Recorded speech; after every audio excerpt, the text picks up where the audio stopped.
جی ذرا دیکھیے اس مقام پہ فرمایا وَإِنِّي خِفْتُ الْمَوَالِيَ مِنْ وَرَائِي وَكَانَتِ امْرَأَتِي عَاقِرًا. بڑی توجہ رکھنی ہوگی تب بات سمجھ آئے گی. وَإِنِّي خِفْتُ الْمَوَالِيَ. حضرت زکریا علیہ السلام دعا کرتے ہیں، اللہ کے سامنے بیٹا طلب کرتے ہیں، اور کرتے کرتے کیا فرما رہے ہیں؟ انی خفتو، اور میں ڈرتا ہوں، خوف رکھتا ہوں، الموالیہ، اپنے رشتہ داروں سے، اپنے بے دین رشتہ داروں سے جو دین پر نہیں ہیں، من ورائی، کہ میرے پیچھے یعنی میری وفات کے بعد وہ دین کو ضائع کر دیں گے. وَقَانَتِ امْرَأَتِي عَاقِرًا، اور ہے میری بیوی بانجھ. فَحَبْ لِی، پس ہیبہ کر مجھے اللہ، عطا کر، مِن لَدُنْکَ، خاص اپنی قدرت سے، اسباب نہیں، اپنی قدرت سے عطا کر، وَلِیًّا، ایک وارث، وَلِیًّا وارث، یاری سونی، جو میرا بھی وارث بنے. یاری سونی سمجھو، جو میرا بھی وارث بنے. وَيَارِثُ، اور وارث بنے، من آل یعقوب، یہ جملہ نوٹ کرنے کا ہے، من آل یعقوب، وہ جو صدیوں پہلے حضرت یعقوب علیہ السلام گزر گئے، اور ان کی آل اور ان کی آگے چلنے بڑھنے والی نسل اولاد، ان کا بھی وارث بنے.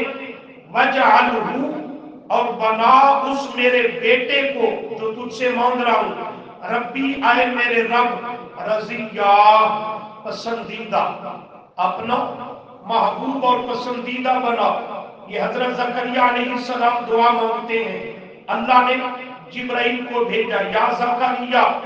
جبرائیل آیا رب کا پیغام لے کر، آ کے کہتا ہے اے زکریا علیہ السلام، اِنَّا نُبَشِّرُکَ، بے شک ہم آپ کو خوشخبری سناتے ہیں، بِغُلَامٍ، ایک ایسے لڑکے کی، اسمہ یحییٰ، کہ نام ہوگا اس کا یحییٰ. نام بھی اللہ خود رکھ کے دے رہا ہے، اور نام بھی ایسا کہ لم نجعل لہ، نہیں بنایا ہم نے واسطے اس کے، من قبل، اس سے پہلے، سمیًّا، یہ نام، اس سے پہلے یحییٰ نام کا بچہ دنیا میں نہیں آیا. بالکل نیا اور انوکھا نام وہ ہم رکھ کر کے دے رہے ہیں. خیر قصہ نہیں سنانا، آپ نے سبق کی بات سمجھنی ہے. حضرت زکریا علیہ السلام اللہ سے بیٹا طلب کر رہے ہیں، مانگ رہے ہیں، اور اللہ نے پھر دینے کا فیصلہ بھی کر دیا کہ آپ کو یحییٰ بیٹا ہم عطا کرتے ہیں، اور اس کی خوشخبری سنا اور پہنچا دی. بیٹا کیوں مانگا؟ بیٹا زکریا علیہ السلام نے کیوں مانگا؟ یاری سونی، تاکہ میرا کیا بنے؟ وارث بنے، میرا وارث. میں زکریا کا، صرف میرا نہیں. وَيَارِثُ، اور وارث بنے، من آل یعقوب، من آل یعقوب، حضرت یعقوب علیہ السلام کی آل اولاد کا، حضرت یعقوب علیہ السلام کی آل اولاد کا بھی وہ کیا بنے؟ وارث بنے. ایسا بیٹا عطا کرو. تو یہاں غور کرنے کی بات ہے کہ وراثت کون سی مراد ہے، کس وراثت کا وارث بنوانا چاہتے ہیں. تو یاد رکھیں یہاں علم و نبوت کی میراث اور وراثت مراد ہے. کون سی وراثت؟ سمجھنا ہے بڑا آیت کو. دراصل اس آیت کو وہ طبقہ اپنی دلیل بناتا ہے، لیکن میں نے پڑھی اسی لیے ہے کہ دراصل یہ دلیل ان کی نہیں، ہماری ہے. ہر کسی کا اپنا ایک انداز ہوتا ہے. بعض حضرات دلیل ان کی پیش کر کے پھر اس کے جوابات دیتے ہیں، لیکن نہیں، وہ رنگ کمزور ہے. دلیل ہماری ہے، وہ جو اس پہ اعتراض کریں گے ہم اس کو توڑیں گے. سمجھو ذرا انداز کو. حضرت زکریا علیہ السلام بیٹا مانگتے ہیں، یاری سونی، جو میرا وارث بنے. وَيَرِثُ مِنْ آلِ یعقوب، آل یعقوب کا بھی وارث بنے، ایسا بیٹا عطا کر۔ ہمارا دعویٰ اور کہنا یہ ہے کہ یہاں سے علمی وراثت مراد ہے، نبوت کی میراث مراد ہے۔ وہ کہتے ہیں نہیں، یہاں سے مالی وراثت مراد ہے۔ اب سمجھو، میری طرف غور کرو۔ اہل سنت اہل اسلام کا دعویٰ یہ ہے کہ یہاں وراثت سے مراد کون سی وراثت؟ علمی۔ وہ کہتے ہیں نہیں، یہاں سے مالی وراثت مراد ہے کہ میں زکریا کے مال و دولت، زمین جائیداد وغیرہ کا وہ وارث بنے۔ اب سمجھو، ہم نے ان کے اس اعتراض کو توڑنا ہے۔ سب سے پہلی بات، اسی آیت میں غور کریں، باہر سے لانے کی ضرورت نہیں، اسی میں غور کریں۔ یہ جو آیت نمبر 5 کے شروع میں جملہ ہے وہ کیا ہے؟ وَإِنِّي خِفْتُ الْمَوَالِيَ مِنْ وَرَائِي، وَإِنِّي خِفْتُ الْمَوَالِيَ مِنْ وَرَائِي، سمجھنا ہوگا۔ میں زکریا کو خفتو، ڈر اور خوف ہے، الموالیہ، اپنے رشتہ داروں سے، قرابت داروں سے، لواحقین سے، من بعدی، اپنے بعد۔ اگر یہاں سے مالی وراثت ہو تو اس کا معنی کیا نکلے گا کہ یا اللہ مجھے اپنا بیٹا دے تاکہ میری مالی وراثت اور ترکہ اسی کے پاس اور ہاتھ میں رہے۔ اگر میرا بیٹا اپنا حقیقی کوئی نہ ہوا، سلبی اولاد بیٹا نہ ہوا، تو میری وفات کے بعد یہ وراثت چلی جائے گی اور میرا ترکہ کن میں؟ رشتہ داروں میں۔ باقی ورثاء میں تقسیم ہوگا، ان کے نظریہ کے مطابق کہہ رہا ہوں۔ تو میں زکریا کو اس کا ڈر اور خوف ہے، انی خفتو، مجھے اس کا ڈر اور آپ نے سمجھا کچھ نہیں ہے۔ اگر حقیقی بیٹا نہ ہو تو وراثت پھر باقی رشتہ داروں کی طرف جاتی ہے نہیں جاتی ہے؟ وہ اس کے حقدار بنتے ہیں کہ نہیں بنتے؟ اس سے ڈرنے کی کیا ضرورت ہے؟ اللہ نے، شریعت نے ان کو اس کا کیا بنا دیا؟ حقدار بنا دیا۔ اس سے ڈرنا یہ عقل کے مطابق ہے؟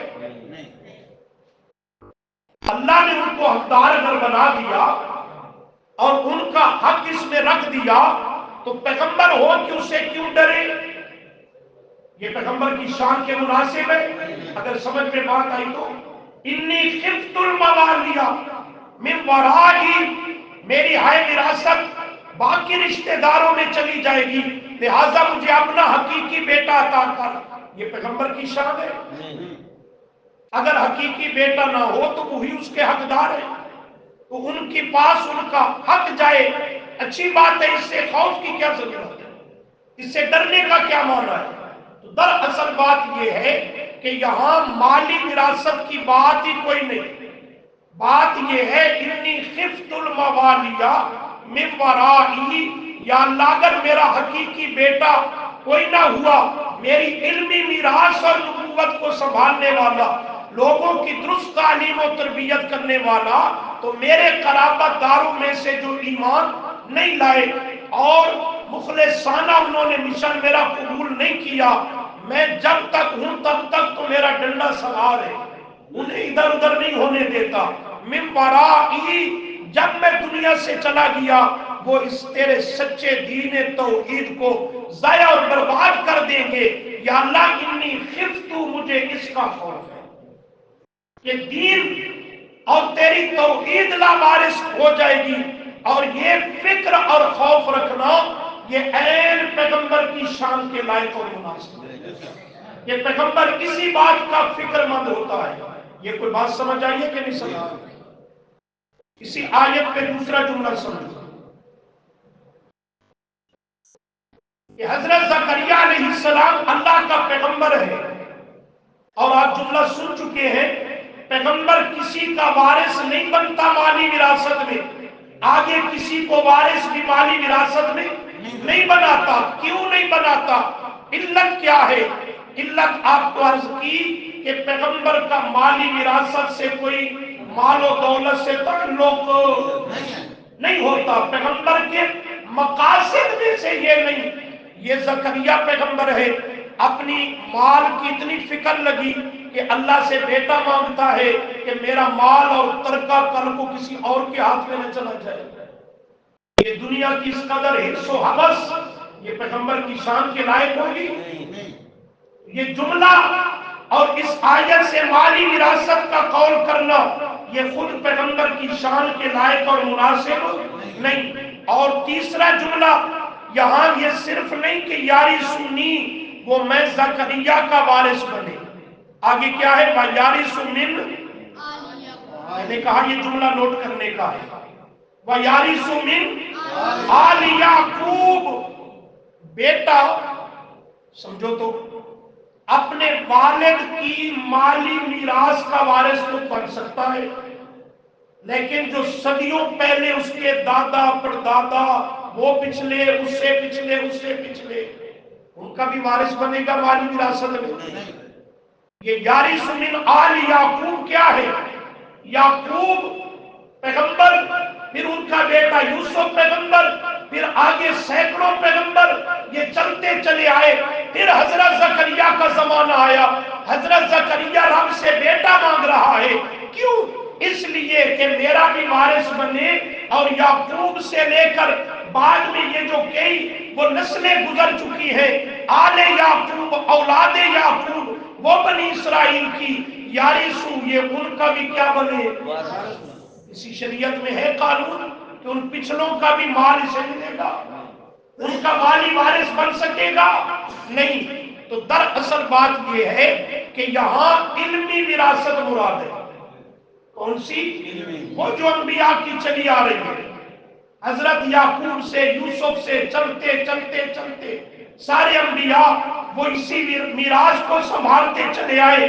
اور اب آن معاملہ پہنچا حضرت زکریا علیہ السلام پہ، تو حضرت زکریا کہتے ہیں یا اللہ تیری امانت میرے پاس آن پہنچی، اور یہ امانت وہ ہے جو یعقوب اور آل یعقوب سے چلی آ رہی ہے.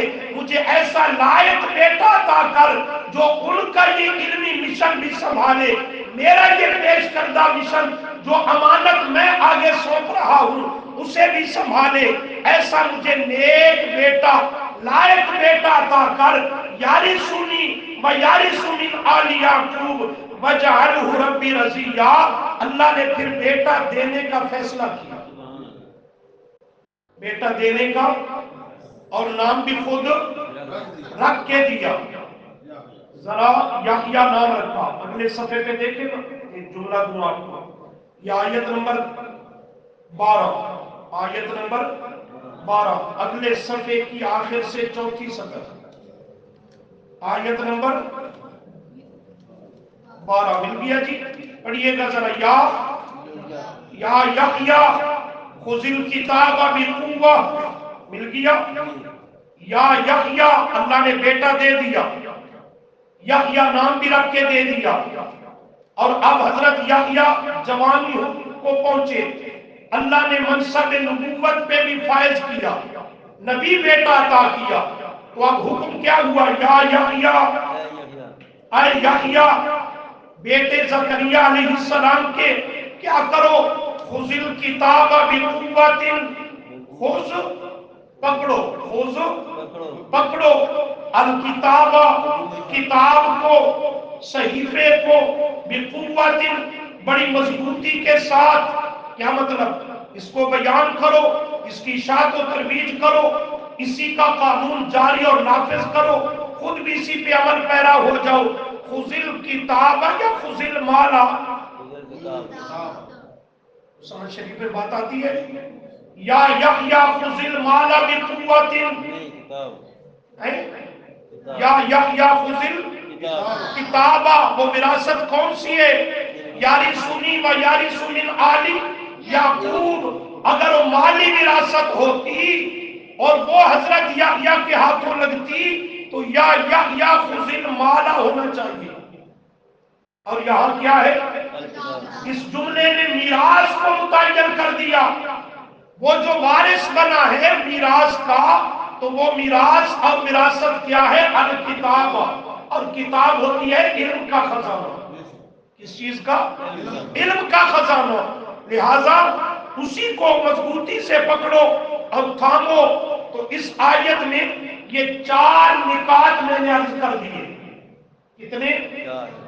ایک انی خفت الموالیہ، پیغمبر کی شان کے لائق ہی نہیں کہ حقداروں کی طرف حق جائے اور پیغمبر گھبرا جائے، حقداروں کو حق کیوں ملنے لگا.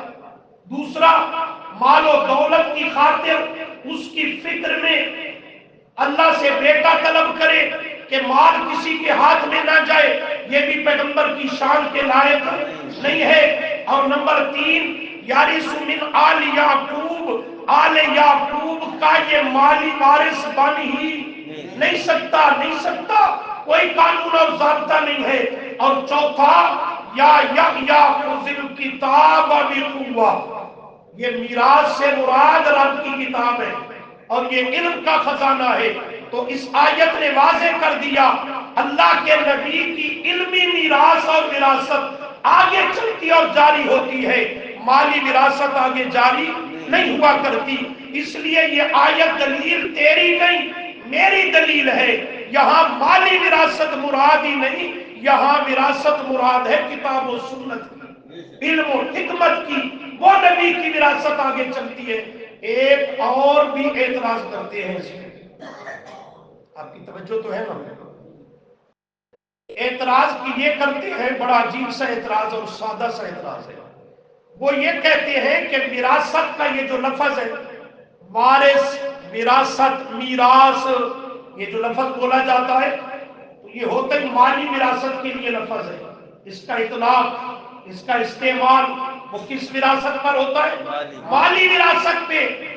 یہ کون سا تم نے راستہ نکالا کہ علمی بھی وراثت ہوتی ہے، اللہ کی کتاب بھی وراثت بنتی ہے؟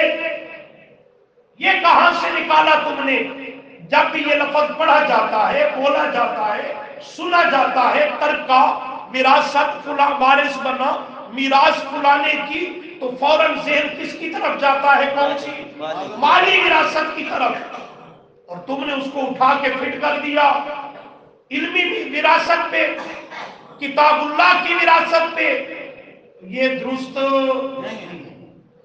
اور بعض جو زیادہ سمجھدار ہیں نا، وہ لال مجھکڑ، وہ کہتے ہیں وراثت کا حقیقی معنی ہے مالی وراثت، اور علمی وراثت اس سے مراد لینا یہ حقیقی نہیں، یہ مجازی معنی ہوگا.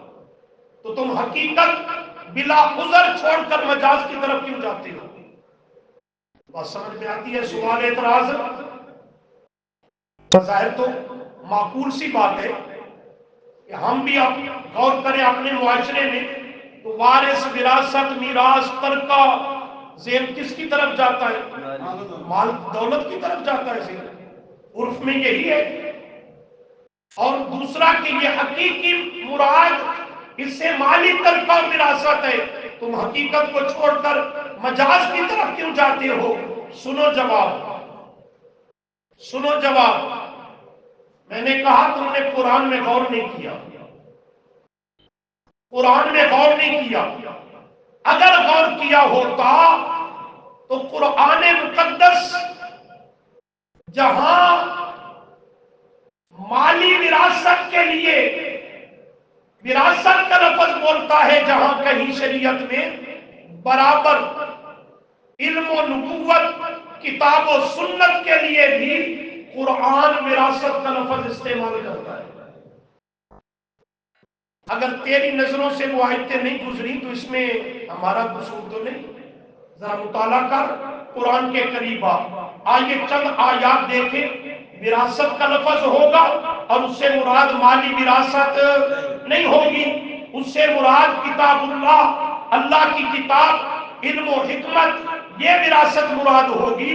اس پر قرآن کریم کی کئی آیات ہیں، تھوڑا سا نمونہ دیکھیں. ذرا نکالیے 22واں پارہ.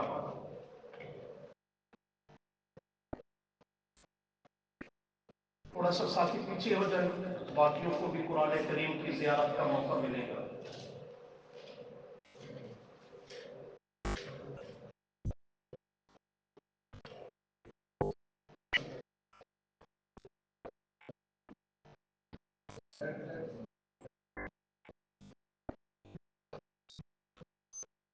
صفحہ نمبر 699، 699۔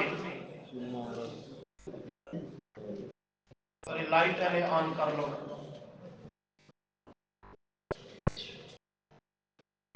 مل گیا جی صفحہ؟ ذرا عنوان ذہن میں رکھنا کہ سمجھنے کیا چلے ہیں کہ وراثت کا اطلاق اور استعمال کتاب اللہ کے لیے، علم کے لیے بھی ہوتا ہے۔ 699 اور سورۃ فاطر آیت نمبر 32، صفحے کے شروع سے چوتھی صفحہ۔ توجہ بھائی توجہ۔ ثم اورثنا الکتاب، دیکھ رہے ہو کوئی؟ ثم پھر اورثنا المال، ٹھیک پڑھ رہا ہوں غلط پڑھ رہا ہوں؟ اصلاح تو کرو نا میری۔ نہیں۔ ثم اورثنا المال، وراثت کہتے ہیں خاص ہے مال و دولت کے ساتھ، یہاں نکالو نا مالا۔ ثم اورثنا الکتاب، ثم پھر اورثنا ہم نے وارث بنایا، اللہ فرماتے ہیں ہم نے وارث بنایا الکتاب، کتاب کا، الذین ان لوگوں کو، استفینا جن کو ہم نے خود چن لیا، من عبادنا اپنے بندوں میں سے۔ پوری آیت بیان کرنا مقصد نہیں، مقصد سبق کا جملہ سمجھنا ہے کہ وراثت کا اطلاق اور استعمال صرف مال کے لیے نہیں، کتاب اللہ اور علم کے ساتھ بھی وراثت کا لفظ، وارث کا لفظ قرآن نے استعمال اور ذکر کیا۔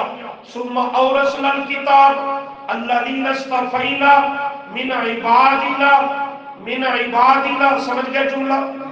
اور مقام نکالیں 8واں پارہ،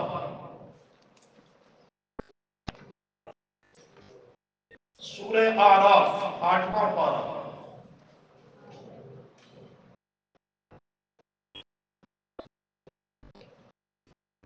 آیت نمبر 169، صفحہ ڈھونڈنا ہے جی۔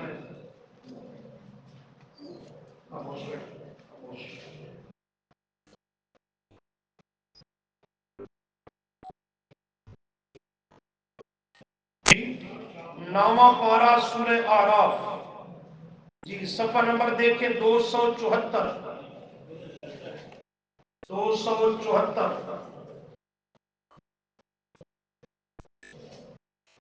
مل گیا جی؟ پہلی سطر ہے جی۔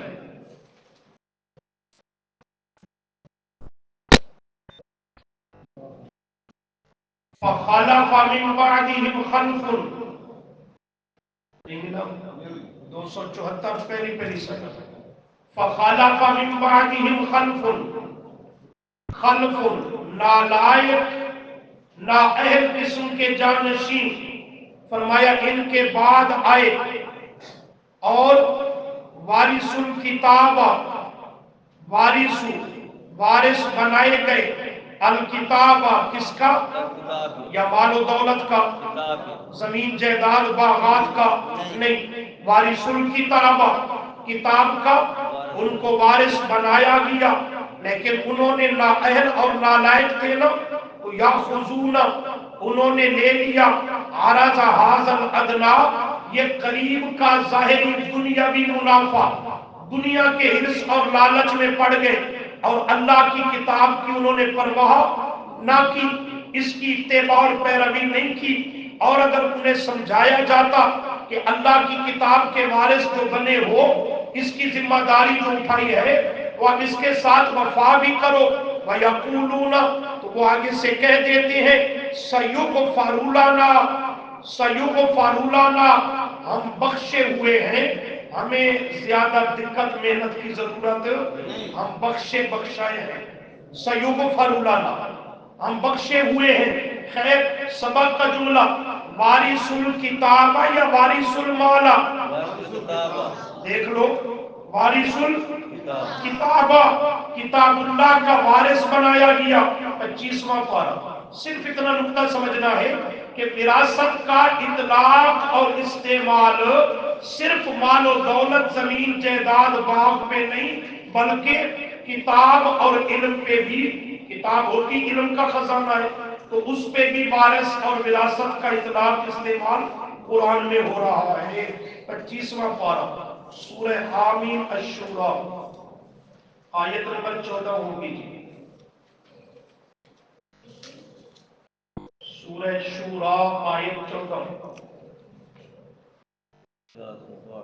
صفحہ 400 اور 700 جڑ گئے ہو ماسٹر جی،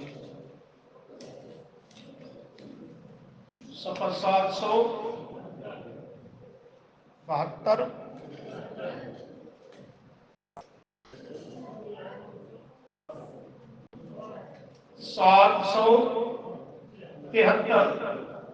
صفحہ 773 25واں پارہ سورہ حامیم الشورى، آیت لمبی ہے، درمیان میں سبق کا جملہ دیکھیں، صفحے کے شروع سے تیسری سطر، وَإِنَّ الَّذِينَ مل گیا جی، واؤ اور اِنَّا بے شک، الَّذِينَ وہ لوگ، اورثو جنہیں وارث بنایا گیا، جنہیں وارث بنایا گیا، الکتاب کتاب کا، من بعدہم ان کے بعد، لفی شک منہ مریب وارث تو بنایا گیا لیکن پھر بھی وہ کتاب اللہ میں شک کے مرتکب رہے، تردد کا شکار رہے، تو ان الذین اورثوا المال یا اورثوا الکتاب ہے، اورثوا الکتاب۔ ایک اور آیت بھی دیکھ لو، قریب آئے ہو، پیچھے تھوڑا سا آ جاؤ، 24ویں پارہ میں سورہ المؤمن، سورہ المؤمن آیت نمبر 53، سورۃ المؤمن 754، جزاک اللہ، صفحہ 754، صفحے کے آخر سے چوتھی سطر، سورہ حامیم المؤمن آیت نمبر 53-54، صفحہ 754 مل گیا جی، صفحے کے آخر سے چوتھی سطر، وَلَقَدْ آتَيْنَا مُوسَى الْهُدَى، وَلَقَدْ اور البتہ تحقیق، آتَيْنَا ہم نے عطا کیا، ہم نے دیا، موسیٰ علیہ السلام کو، الہدا ہدایت نامہ، الہدا ہدایت نامہ دیا ہم نے موسیٰ علیہ السلام کو، موسیٰ کو دیا، پھر موسیٰ کے بعد وَأَوْرَثْنَا وَأَوْرَثْنَا اور ہم نے وارث بنایا، ہم نے وارث بنایا کس کو؟ بنی اسرائیل، بنی اسرائیلیوں کو، یعنی موسیٰ علیہ السلام کی قوم کو ہم نے وارث بنایا، بنی اسرائیل، بنی اسرائیلیوں کو کس چیز کا؟ الکتاب، کس چیز کا وارث بنایا؟ الکتاب، کتاب کا وارث بنایا، یا موسیٰ کی مالی وراثت کا وارث بنایا؟ نہیں، دیکھیں ابتداءً اولاً، وَلَقَدْ آتَيْنَا مُوسَى الْهُدَى ہم نے عطا کیا ہدایت نامہ، الہدا مراد تورات ہے، تورات ہدایت نامہ ہم نے دیا، عطا کیا، اول کس کو؟ حضرت سمجھو، حضرت موسیٰ علیہ السلام کو۔ اب حضرت موسیٰ علیہ السلام دنیا سے چلے گئے اور وہ ہدایت نامہ تورات جو موجود تھی وہ حضرت موسیٰ کی علمی میراث تھی۔ وہ کون سی چیز تھی؟ علمی موسیٰ کا ترکہ اور میراث تھی۔ اللہ فرماتے ہیں موسیٰ کے بعد اورثنا، موسیٰ کے بعد ہم نے کیا کیا؟ وارث بنایا، وارث بنایا کس کو؟ بنی اسرائیل قوم موسیٰ کو، بنی اسرائیلی قوم موسیٰ کی قوم، اس کو وارث بنایا۔ موسیٰ علیہ السلام کی زمین کا، جائیداد کا، بینک بیلنس کا، باغات کا نہیں، الکتابہ اسی ہدایت نامے کا، اسی کا وارث بنایا۔ اور نبی علیہ السلام کی حدیث بھی کیا سنی؟ ترکت فیکم امرین، آپ فرماتے ہیں میرا بھی ترکہ دو چیزیں، ان میں ایک اور پہلی کتاب اللہ، اللہ کی سمجھو تو اللہ کی کتاب.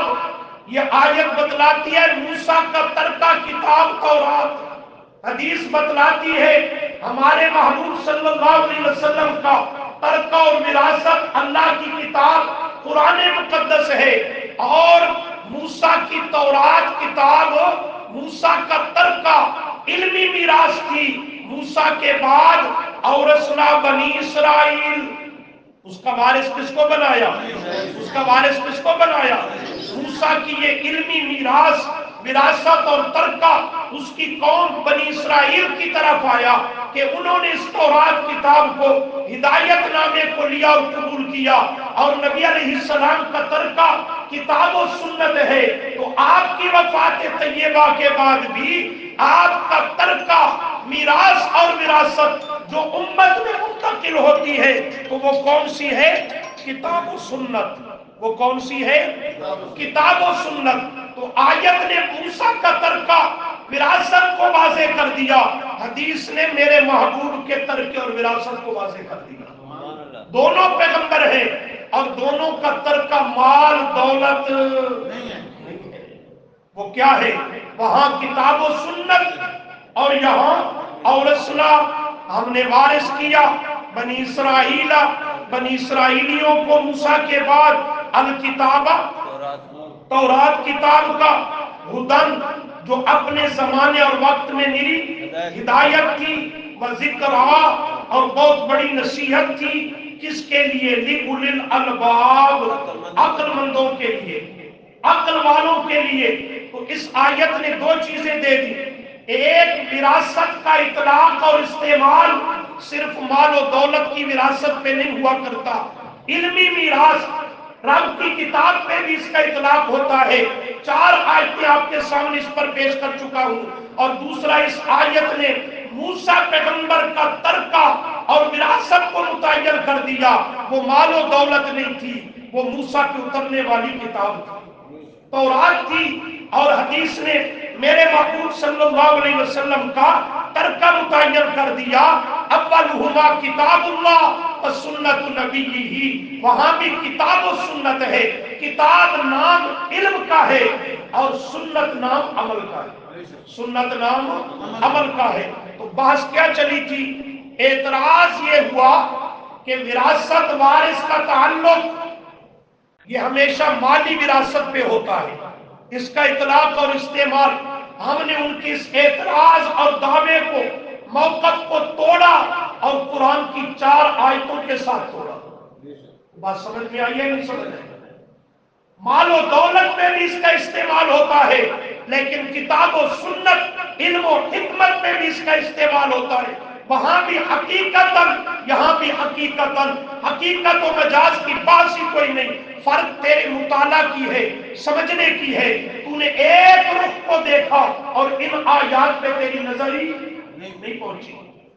ان آیات کو دیکھتا قرآن مسئلہ واضح کر رہا ہے. تو سورہ مریم کی جو سبقن آیت آئی یارثنی و یارث من آل یعقوب، اس سے مراد کون سی وراثت ہے؟ بولو کون سی وراثت ہے؟